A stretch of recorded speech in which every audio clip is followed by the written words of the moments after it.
Back up to the start, another heat for the intermediate men's quads, the Prince of Wales Challenge Cup. And closest to us we have this wonderful club from Boston, Community Rowing Club at Boston, caters for all ages. It's got a really, really interesting structure in the way it works.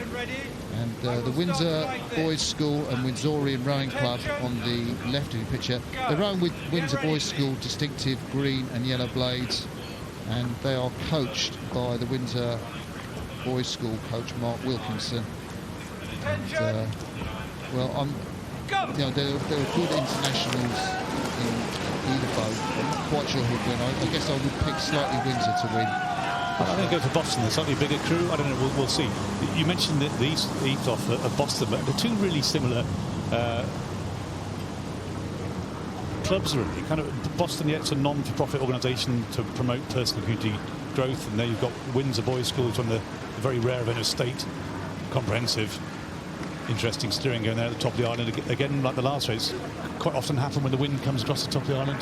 Well, Boston Community Rowing, their aim is to get bums on seats, and they have this, pay per session, philosophy, and they borrow the boats, so you could be like a novice rower rowing in the top class boats, and if you damage it, then nobody gets to row in it, and that's brought down equipment damage fantastically, that policy. It's a really, really go-ahead club, Boston Community. It's value and respect, isn't it? All the important lessons to learn. I think it's a model that a lot of clubs could actually copy. The guy from Community Rowing Boston came over and gave a talk at the Rowers Conference this year in January, and it was absolutely fascinating. So it's the Americans leading this race as they go past the quarter-mile signal, and they probably have a lead of just under 1 length from the crew from Windsor Boys School and Windsorian.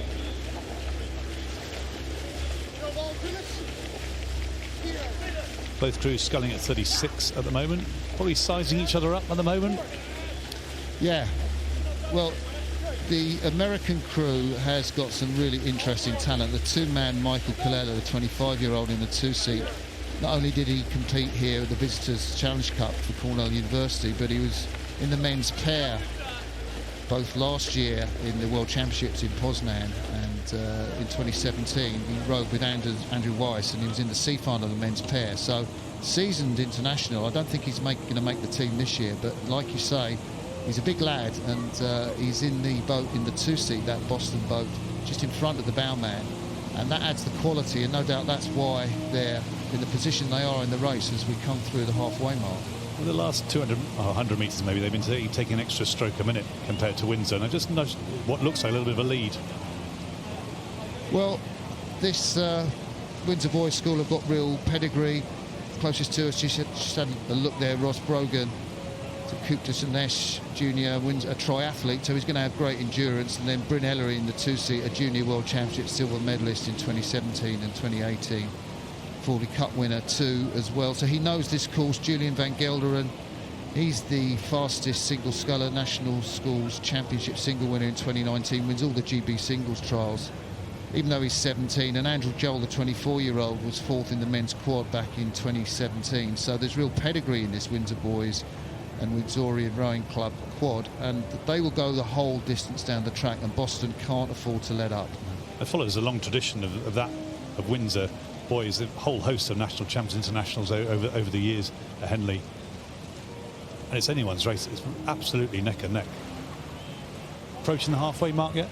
Yeah, it's a very different race to that previous race that we saw between Edinburgh and Gloucester, and I think the winners of this race will race Edinburgh and Nottingham, that quad that we saw. And just like, is there something you can say the difference between them? They just seem to be a little chasey on the front end, the Americans. A bit longer in the water as well. Windsor still have kept on it, and you can see the big features of Julian Van Gelderen, the national champion in single sculls, and they're edging back Windsor all the time, and well, plenty of course to actually make an impact. They're coming through with about 800 metres left. Yeah, just approaching Remnant Club, aren't they? Under a length between it. They're both not taking particularly high rates of sculling, 35, 36, so both because you've got a fair few gears to go through yet as they get to the enclosures. So what are the tactics here? If you're in the Windsor and Windsor Windsor Boys and Windsorian Rowing Club quads. You're going to be calling for an effort now. You're going to leave it to the enclosures. 3 minutes 15. Well, this little stretch of Poorly. the course they're coming to is interesting because all the way along the course so far, as you can see in the back of the picture, there have been people, and there's about a 200-metre stretch where there's just trees and a path, and it's quiet. Yeah. And that could either be a really good place for you to attack, or it can put some crews off. A lot of crews leave it till they get to the enclosure before they go, and sometimes it's too late. And I might suggest now is the time for one of the crews to make a move. Our commentary colleague Greg Searle calls that stretch of water you so aptly talked about there, Jim, the Badlands, because you know there's nothing around. But Windsor have edged close, and the Americans are keeping their mark. But I guess it's probably what, a centimetre, half a centimetre a stroke that Windsor Boys Club are taking. You can see the fluid, the way that the way they come boats forward move together, through it. Yeah. absolutely synchronised. It's an amazing Just patch shot. The train of the water off the bows of the boat, it looks fantastic. Windsor Boys School edging ever closer. Coming back. Yeah, we knew that they would go the distance, this crew coached by Mark Wilkinson, and Andrew Joel, the 24-year-old, the most experienced in there, in the under-23 quad that finished fourth, is giving everything. Both the crews starting to wind it up. They're up to 38 strokes a minute. In fact, I think Windsor have taken it higher than that in the last 4 or 5 strokes. Coming to the enclosure, Windsor are making their move to try and get back up level. So if you're watching this from Boston in the United States, from the Community Rowing Centre, we hope you're enjoying this presentation. Your boys leading: Trevor Appiah, Michael Colella, Connor Corwin, and Tony Dillon in the stroke seat of that Boston Community Rowing Centre. There they are. If you look up, and it's very, very close as we come up to the finish. I think they're coming through. I think they've got an extra stroke, and I think Windsor are doing it. Windsor have really close. just put everything in. And so on the top of your picture, it's the crew from Windsor Boys School and Windsorian Rowing Club, and they have a metre lead over the crew from Community Rowing Boston of the United States of America. It's a fantastic finish.